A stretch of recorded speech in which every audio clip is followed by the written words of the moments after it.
नमस्कार, आप देख रहे हैं लोकमंच और मैं हूं आपके साथ आफरीन। बुलेटिन की शुरुआत इस समय की बड़ी खबर से करेंगे। आपको बता दें कि रुड़की में संदिग्ध परिस्थितियों में एक विवाहिता की मौत का मामला सामने आया है। आपको बता दें कि जानकारी पाकर पुलिस भी मौके पर पहुंच गई है। साथ ही शव को कब्जे में लेकर पोस्टमार्टम के लिए भेज दिया गया है। फिलहाल इस मामले को लेकर पुलिस ने मामला दर्ज कर लिया है और जाँच पड़ताल भी शुरू कर दी गई है।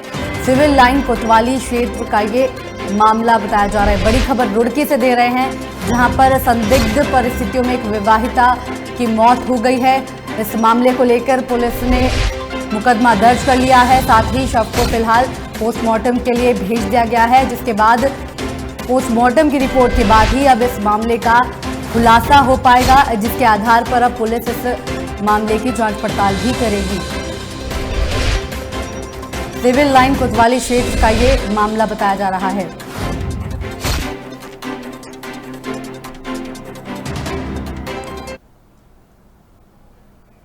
उत्तराखंड के बागेश्वर में दीपावली को देखते हुए एसडीएम जयवर्धन शर्मा ने व्यापारियों के साथ बैठक की है। इस दौरान एसडीएम ने कहा है कि आतिशबाजी बेचने वाले व्यापारी 10 नवंबर तक लाइसेंस बनाने की प्रक्रिया पूरी कर लें। इतना ही नहीं, एसडीएम ने कहा कि बिना लाइसेंस के आतिशबाजी बेचना कानूनी अपराध है। आपको बता दें कि इस दौरान थानाध्यक्ष बैजनाथ पंकज जोशी, सांसद प्रतिनिधि घनश्याम जोशी सहित कई अधिकारी मौके पर मौजूद रहे।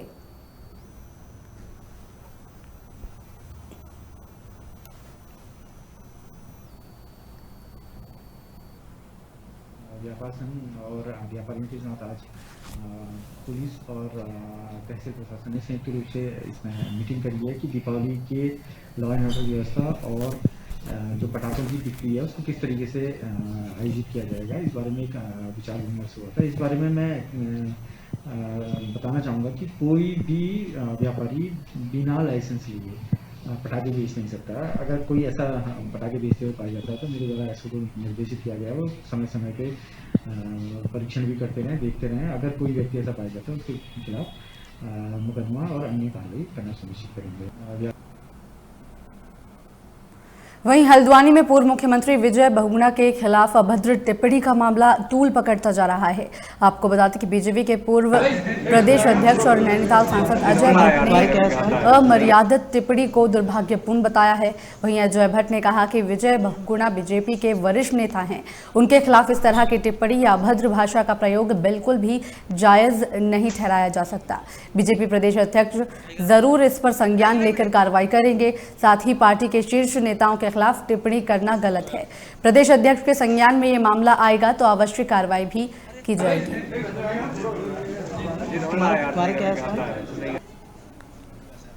बिल्कुल नहीं होनी चाहिए। मैं इसका सख्त खिलाफ हूं। कोई भी किसी के खिलाफ अभद्र टिप्पणी नहीं करनी चाहिए। विपक्ष के खिलाफ भी सोच समझ के भारतीय जनता पार्टी के लोग टिप्पणी करते हैं, और जो हमारे पार्टी के लोग हैं, हमारे पार्टी के नेता हैं बहुगुणा जी, उनके बारे में किसी को बोलने का राइट नहीं है, नहीं बोल सकते कोई भी। ये बिल्कुल हम इसको गलत मानते हैं। तो ऐसे लोग खिलाफ कार्रवाई होनी चाहिए। नहीं, अब माननीय अध्यक्ष जी के संज्ञान में होगा। माननीय अध्यक्ष जी देखेंगे। संज्ञान में नहीं है। नहीं आएगा, संज्ञान में आ जाएगा। जैसे आपने संज्ञान में दिया, हमारे संज्ञान में भी आएगा। उनको दिया होगा पत्र। अगर पत्र वायरल हो रहा है, पत्र भी वायरल नहीं होना चाहिए थे। अंदर की बात अंदर रहनी चाहिए थी। और किसी भी कार्यकर्ता ने अगर हमारे पार्टी के किसी वरिष्ठ कनिष्ठ किसी पर भी अभद्र टिप्पणी की है तो वो टिप्पणी के लिए खेद हम जताते हैं कि कार्यकर्ताओं को और परिपक्व होने की आवश्यकता है। और ऐसे परिपक्वताओं के लिए कार्रवाई, जो अनुमन्य धाराएं हैं हमारे संविधान में, पार्टी के संविधान में, वो माननीय अध्यक्ष जी को उसका राइट है, पूरा अधिकार। इसी बीच लखनऊ से बड़ी खबर है, जहां पर एलएलबी के छात्रों ने प्रदर्शन किया है। आपको बता दें कि लखनऊ विश्वविद्यालय प्रशासन के खिलाफ इन छात्रों ने यहां पर प्रदर्शन किया है। साथ ही छात्रों ने समन्वयक अनिल मिश्रा को बर्खास्त करने की यहां पर मांग भी उठाई है। 3 मांगों को लेकर एलएलबी के छात्रों ने ये प्रदर्शन किया है। भारी पुलिस बल भी मौके पर मौजूद रहा है। बड़ी खबर आपको लखनऊ से बता रहे हैं, जहां पर लखनऊ विश्वविद्यालय प्रशासन के खिलाफ अब छात्रों ने मोर्चा खोल लिया है। एलएलबी के छात्रों ने ये प्रदर्शन यहां पर किया है। कई मांगों को लेकर प्रशासन को घेरते हुए यहां पर छात्र नजर आए हैं। इनकी मांग है कि समन्वयक अनिल मिश्रा को बर्खास्त की जाए। साथ ही इसके अलावा 3 मांगों को लेकर एलएलबी के छात्रों ने यहां पर प्रदर्शन किया है।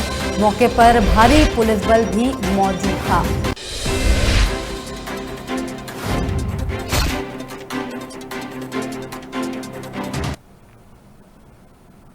वहीं बागेश्वर के गरुड़ गोमती नदी में चल रहे अवैध खनन के कारोबार पर एसडीएम ने कार्रवाई करते हुए 3 डंपर और एक जेसीबी मशीन को सीज कर दिया है। वहीं एसडीएम को देख खनन माफियाओं में अफरा तफरी मच गई, जिसके बाद खनन माफिया अपने वाहन छोड़कर मौके से फरार हो गए। फिलहाल मौके पर मौजूद सभी वाहनों को सीज कर दिया गया है।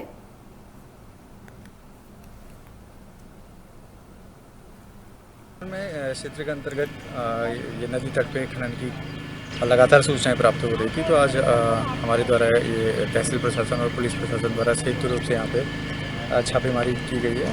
अभी कार्रवाई की जा रही है। देखा जा रहा है कि क्षेत्र में कहाँ पे ऐसी घटनाएं हैं जो कि स्वीकृत नहीं है, तो अभी वर्तमान में कार्रवाई गतिमान है। हल्द्वानी में राइट टू एजुकेशन एक्ट के तहत गरीब छात्रों को स्कूलों में दाखिला न दिलाने को लेकर कांग्रेस प्रदेश प्रवक्ता दीपक बलूटिया ने सरकार पर निशाना साधा है। इस दौरान दीपक बलूटिया ने कहा कि अप्रैल से लेकर अब तक प्रदेश में लाखों बच्चों को आरटीई के माध्यम से दाखिला मिलता था, लेकिन इस सरकार ने अब तक एक भी बच्चे का आरटीआई के माध्यम से दाखिला नहीं कराया। लिहाजा गरीब बच्चों को भी ऑनलाइन शिक्षा का लाभ मिल सकता था। इतना ही नहीं, दीपक बलूटिया ने कहा कि वर्तमान में शिक्षा को बढ़ावा देने का झूठा दावा करने वाली बीजेपी सरकार इस बात को चमक जानता है कि समक्ष रखे सरकार इस बात को जनता के समक्ष रखे कि आखिर गरीब बच्चों का राइट टू एजुकेशन एक्ट के तहत अब तक क्यों नहीं दाखिला किया गया, और इसका जो दोषी है उसके खिलाफ कार्रवाई भी होनी चाहिए। आरटीए एक्ट के जो प्रावधान है, नियमावली के अंतर्गत ब्लॉक एजुकेशन ऑफिसर जो है वार्ड वाइज लिस्ट बनाता था। ऑनलाइन एप्लीकेशंस मंगाई, लॉटरी सिस्टम किया जो कि प्रावधान के तहत नहीं है, और उनको ये पता नहीं था कि भीमताल का बच्चा हल्द्वानी में दे दिया, हल्द्वानी का बच्चा रामनगर में दे दिया। तो ऐसे कई केसेस हमारे पास हैं, और सही आंकड़ा अगर देखा जाए तो ये सैकड़ों और हज़ारों की संख्या में ऐसे बच्चे हैं जो वंचित रह जाएंगे, उनका दाखिला नहीं होगा। उनके साथ भी भद्दा मजाक है, क्योंकि प्रोविज़न के तहत सिर्फ वार्ड के बच्चे को ही दाखिला प्रवेश दिया जा सकता है। शिक्षा मंत्री, मुख्यमंत्री इसका जवाब देना उनको चाहिए, और इसका जो दोषी है उसको तुरंत तत्काल प्रभाव से इस्तीफा देना चाहिए कि आप इस मामले में पूरी तरह। वहीं हरिद्वार में आम आदमी पार्टी ने प्रेस कॉन्फ्रेंस कर विधायक कुंवर प्रणव चैंपियन को आड़े हाथों लेते हुए बीजेपी से निष्कासित करने की मांग की है। आपको बता दें कि बीजेपी के चर्चित खानपुर विधायक कुंवर प्रणव सिंह चैंपियन का एक बार फिर ऑडियो सोशल मीडिया पर वायरल हो रहा है, जिसमें वे लक्सर के महाविद्यालय में धरने पर बैठे एबीवीपी कार्यकर्ताओं की मांग पूरी होने पर उसका श्रेय खुद लेते हुए एबीवीपी की प्रदेश कार्यकारिणी के सदस्य के साथ गाली गलौज करते हुए सत्ता की हनक में धमका रहे हैं। वहीं आम आदमी पार्टी की प्रवक्ता हेमा भंडारी ने कहा कि विधायक चैंपियन का विवादों से पुराना नाता रहा है। उत्तराखंड को गाली देने के मामले में बीजेपी से निष्कासन के बाद महज 13 महीने में बीजेपी ने अपने चहीते विधायक को वापस पार्टी में बुलवाकर प्रदेश की जनता का अपमान किया है, और चैंपियन ने भी माफी मांगने का ढोंग रचा, लेकिन चंद महीनों में उनकी हकीकत एक बार फिर जनता के सामने आ गई।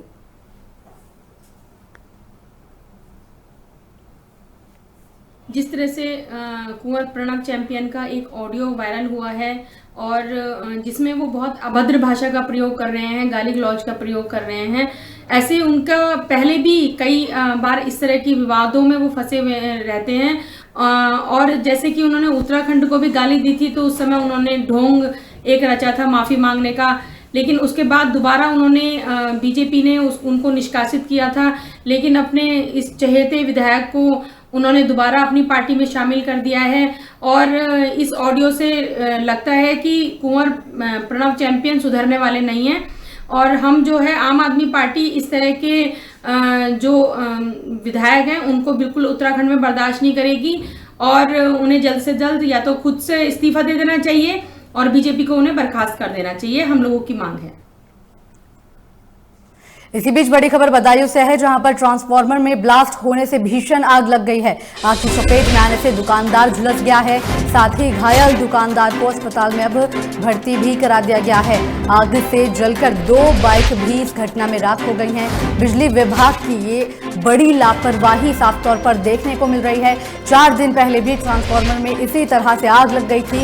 इसके बाद सिविल लाइन थाना क्षेत्र के इंदिरा चौक की एक घटना बताई जा रही समय की बड़ी और अहम जानकारी आपको बदायूं से दे रहे हैं, जहां पर बिजली विभाग की लापरवाही से एक ट्रांसफार्मर में ब्लास्ट हो गया, जिससे एक दुकानदार इस घटना में झुलस गया है। फिलहाल घायल दुकानदार को अस्पताल में भर्ती करा दिया गया है और इसी तरह से एक घटना पहले भी हुई थी और बावजूद इसके बिजली विभाग ने मामले में कोई कार्रवाई नहीं की, जिसके बाद एक और घटना ये सामने आ गई है। इस मामले में, इस घटना में एक दुकानदार झुलस गया है, साथ ही 2 बाइक यहां पर क्षतिग्रस्त भी हो गई हैं। सिविल लाइन थाना क्षेत्र के इंदिरा चौक की ये घटना बताई जा रही है।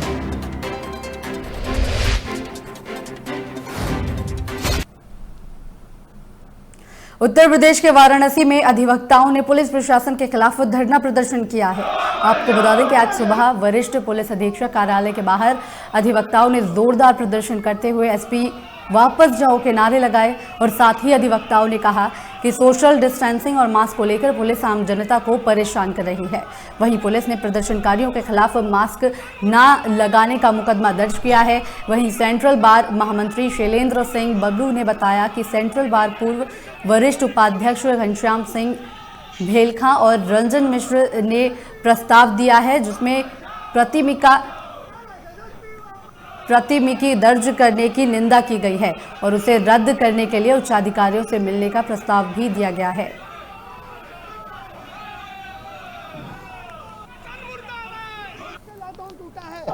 कम हुआ है, कोई भी सोशल डिस्टेंसिंग का पालन नहीं हो रहा है। इवन मैं खुद गवाह हूँ, किसानों के मामले में मैं जिलाधिकारी के अदालत में 1 हफ्ता पहले बहस कर रहा था। कोई भी व्यक्ति, कोई भी अधिकारी, इवन जिलाधिकारी महोदय वहाँ मास्क नहीं लगाए थे और न तो किसी को मास्क लगाने के लिए प्रेरित कर रहे थे। बहुत खराब स्थिति है। पीलीभीत से बड़ी खबर है, जहां पर अज्ञात किशोरी का शव बरामद किया गया है। गन्ने के खेत में शव मिलने से हड़कंप मच गया है। 6 वर्षीय किशोरी लापता हो गई थी, जिसके बाद अब मासूम का ये शव बरामद कर लिया गया है। पुलिस ने गुमशुदगी की रिपोर्ट भी दर्ज की थी। थाना मंदो टांडा क्षेत्र की एक घटना बताई जा रही है। बड़ी खबर आपको पीलीभीत से दे रहे हैं, जहां पर संदिग्ध परिस्थितियों में ये शव मासूम का बरामद किया गया है। इससे पहले गुमशुदगी की रिपोर्ट परिजनों ने पुलिस में लिखवाई थी और साथ ही लगातार मासूम के लापता होने से उसे ढूंढा जा रहा था, जिसके बाद अब गन्ने के खेत में इस मासूम का शव मिला है। थाना मंदो टांडा क्षेत्र की ये घटना बताई जा रही है।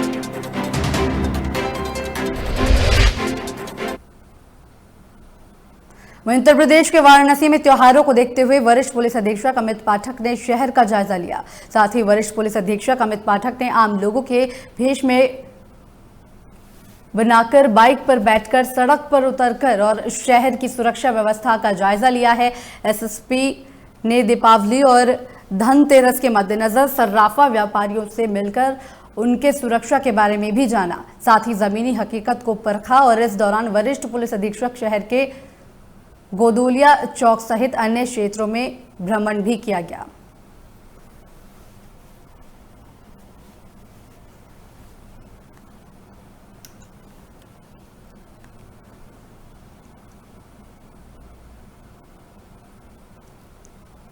सोनभद्र में सामुदायिक स्वास्थ्य केंद्र में श्रमिकों से कोविड जांच के नाम अस्पताल में तैनात संविदा एलटी पर धन उगाही का आरोप लगाया गया है। वहीं गुस्साए ग्रामीणों ने विरोध किया तो उनको रिपोर्ट भी नहीं दी गई, साथ ही 6 दिन बाद बुलाया गया। वहीं जिन लोगों ने पैसा दिया उनकी रिपोर्ट तुरंत दे दी गई। वहीं इस मामले में गुस्साए मजदूरों ने सामुदायिक स्वास्थ्य केंद्र पर प्रदर्शन किया है। वहीं एलटी अनूप कुमार गुप्ता ने इस पूरे मामले को गलत बताया। उन्होंने कहा कि जो लोग पहले आए थे उनकी जांच हो गई थी, बाद में आने वालों की जांच नहीं हो पाई, जिस पर लोग आपस में ही झगड़ा करने लगे और एक दूसरे पर आरोप लगाने लगे। हम आए थे यहाँ कोरोना के लिए चेक कराने के लिए, उसके बाद में हम लोग बाहर जाने के लिए। अच्छा, तो यहाँ आप लोगों का कोरोना जांच हो गया या कोई परेशानी हो रही है? नहीं, कोरोना जांच हो गया, हम लोग को उसका पर्ची भी मिल गया और पर्ची मिलने के बाद 500 रुपया 5 आदमी लिया है। अच्छा, पैसा लिया जा रहा है कोरोना जांच के लिए? जांच के लिए। अच्छा, कौन पैसा आप लोगों से ले रहा है? यही डॉक्टर साहब। अच्छा, अपनी मर्जी से, अपनी मर्जी से। ऐसा कुछ नहीं है, ये मत सोचिए 1000 लेना 1000 ले लें वो, मगर ऐसे इस तरह से किसी को भी बदनाम नहीं करना चाहिए। 1000 उनको और चाहिए तो ले लें। मजदूरों से मतलब पैसा नहीं लिया गया? नहीं लिया गया ऐसा कुछ भी। जी 12-14 लोग यहाँ पर आकर के हाँ कोविड-19 चेक कराने आए थे जी। इनको रायगढ़ जो है काम करने जाना था। अच्छा। तो अपने हाथ में पर्ची लिए थे। 5 लोग हमारे पास आए और कहते हैं कि साहब 100 रुपये के हिसाब से 500 रुपये हम लोगों से ELT लैब टेक्नीशियन जी ले लिया, जो कोरोना जांच कर रहे हैं। कोरोना जांच कर रहे हैं। अच्छा। तो सुनने के बाद तो अजय यादव डॉक्टर हैं जी, उनसे बात किया तो कहना है हमारे यहाँ तो ये नहीं चलता है, पैसे वैसे की बात नहीं है। फिर दिशा गुप्ता जी से बात हुई जी। तो इन्होंने कहा अगर पैसा लिए हैं तो पैसा हम वापस करा दे रहे हैं। हमने कहा पैसा ELT से कराइए, चूँकि आप अपने हाथ से पैसा वापस मत कीजिए, यही अच्छा होगा जी। तो उन्होंने बुला करके इन लोगों को पैसा जो है 500 वापस जो गलत आरोप है जी, बिल्कुल सरासर गलत आरोप है जी। ये लोग जो है झूठ बोल रहे हैं। अच्छा। शुरुआती मेरी बात पूरी सुनिए। शुरुआती ये लोग आए, मेरे पास 5-6 किट था जी। ये लोग आ गए, इन लोगों का हो गया जी। इसके बाद की जो है लेबरों का नहीं हो पाया। हाँ। ये लोग आपस में ही झगड़ गए जो है, अब एक दूसरे के ऊपर आरोप लगाने लगे कि तुम पैसा दिए हो, वही हल्ला उड़ा है। अच्छा। इसलिए बाकी लोगों का केवल RT-PCR कलेक्शन लिया गया है। 5 लोगों का ही कोरोना जांच हो पाया है। तो यहाँ पे तो मजदूर आपके सामने जो कह रहे हैं कि हम वो सरासर गलत कर रहे हैं साहब। अगर वो मंदिर में कसम खा सकते हैं तो मैं भी मंदिर में कसम खा सकता हूँ। और बोलिए, क्या ये मंदिर पर ही आधारित है तो क्या? मंदिर पर नहीं, मैं आप शपथ ग्रहण हमसे ले लीजिए, और क्या कर सकते हैं। अभी मजदूरों को 500 रुपए दिशा गुप्ता जी जो आपके डॉक्टर हैं उनके द्वारा वापस दिए होंगे, उनका जो है बड़प्पन है। नहीं तो वो किस चीज का पैसा वापस किए हैं? हमको क्या पता, उनके द्वारा भी तो ये बोला गया होगा कि किस चीज का पैसा दिया है उन्होंने। मैं इसको सिरे से खारिज करता हूँ, ऐसी यहाँ कोई बात नहीं हुई। या मजदूरों को कैसे वो पैसा बांट रही है? अरे वो मनगढ़ंत बोल रहे हैं भाई। अच्छा, वो भी आपसे झूठ बोल रही हैं? कौन झूठ बोल रही है? दिशा गुप्ता नहीं, गलत नहीं बोल सकती। वो उन्होंने मरीजों को, ये मजदूरों को समझाने के लिए दिया है, आश्वासन के लिए दिया होगा। सरकार की ओर से जो आपको गाइडलाइंस मिली है कि मजदूरों का जो सर्टिफिकेट कोरोना का बनाना है उसके तहत आप हमको पैसा लेना है, हमको केवल जांच करना है जी। तो उसमें पैसे का सरकारी कोई प्रावधान? पैसे की बात नहीं हुई है। मैं जुलाई से कोरोना जांच कर रहा हूँ, किसी से माई कलाल मैंने 1 रुपया नहीं लिया। कोई बोल दे। उत्तर प्रदेश के प्रयागराज में हरदोई के रहने वाले एक व्यक्ति शनिवार के दिन अपने परिवार समेत बेली स्थित पानी की टंकी पर चढ़ गए। ये देखकर लोगों के होश उड़ गए, जिसके बाद सूचना पाकर कैंट समेत कई थानों की पुलिस मौके पर पहुंची। आपको बता दें कि पुलिस ने टंकी पर चढ़े परिवार को नीचे उतारने को कहा, लेकिन कई मामले की CBI जांच की मांग को लेकर पीड़ितों ने चेतावनी दी कि भूख हड़ताल में अगर किसी प्रकार का व्यवधान उत्पन्न किया गया तो वे पेट्रोल छिड़ककर परिवार समेत आत्मदाह कर लेंगे।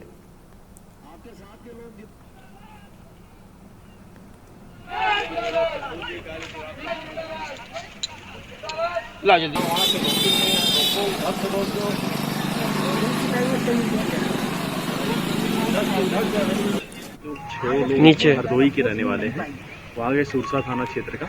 इनके वहाँ के कुछ ज़मीन के इशूज़ हैं, कुछ वहाँ पे मुकदमे भी बनते थे कोतवाली और सुरसा में। उसी को लेकर के कार्रवाइयों से ये असंतुष्ट हैं, जैसा कि इनसे बातचीत करने का भी पता चला है। जो इनके ग्रीवेंसेस थे इस संबंध में हरदोई को पता भी किया गया है, बताया गया है वहाँ पे पुलिस प्रशासन के लोगों को, और वहाँ पे जिला प्रशासन के अधिकारियों को भी अवगत कराया गया है।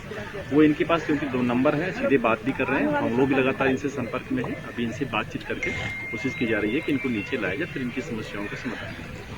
किस तरह का ये मामला था, मतलब कितने लोग ऊपर हैं बताएं। उत्तर प्रदेश के मुरादाबाद में अलीगढ़ नेशनल हाईवे स्थित सरकारी पौधशाला में पर्यावरण नियम को लेकर सरकार के आदेशों की धज्जियां उड़ाई जा रही हैं।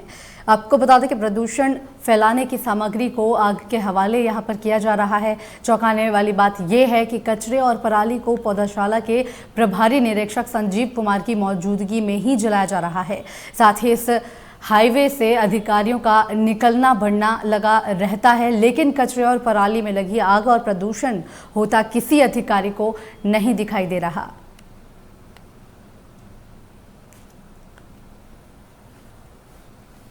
खाली नहीं, वो कूड़ा था जो हमारी नर्सरी का ही घास थी। तो वहाँ पे जहाँ उसको सफाई कर रहे थे हमारे लोग जो थे, उन्होंने मुझे बताया कि ततैया थी, उनके कई जगह काट भी लिया था।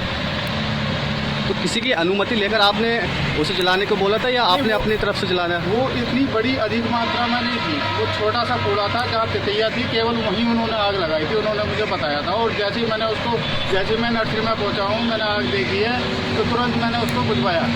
पराली नहीं, वो कूड़ा था जो हमारी नर्सरी का ही घास थी। फिलहाल यूपी उत्तराखंड की खबरों में फिलहाल इतना ही। बाकी की तमाम खबरों के लिए देखते रहिए लोकमंच।